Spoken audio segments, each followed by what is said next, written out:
We will guide you through how to make fast slide transition CapCut. Quick disclaimer, skipping a single step will affect your final result, so you need to follow this step-by-step guide carefully.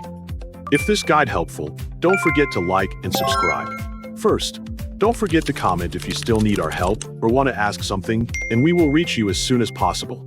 Second, press the Windows key to access the Start menu on your computer, then look up CapCut by entering its name into the search box. Start the CapCut desktop editor from the search results and wait for the application to finish loading before continuing.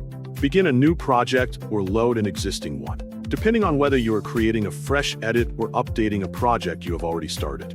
Import the video clips you want to transition between if they have not already been added to the project. Place the clips next to each other on the timeline in the order you want them to appear. Make sure the clips meet at the edit point where the transition will be applied. Open the Transitions panel from the toolbar at the top of the window to display the available transition effects. Wait for the transition library to finish loading completely before searching for a specific effect. Enter Fast Slide into the transition search field and allow the matching results to appear. Browse the available Fast Slide transition effects and compare the different presets until you find the one that best suits your editing style. Choose the Fast Slide transition from the available options by clicking it to preview the animation.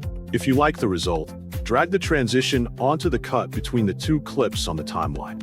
Shorten the transition duration to create a quicker slide effect, if necessary. A shorter duration produces a faster and more energetic movement, while a slightly longer duration creates a smoother slide between the clips. Adjust the duration until the slide movement feels fast and smooth without looking too abrupt. Watch the entire project from beginning to end to confirm that every transition plays consistently and smoothly.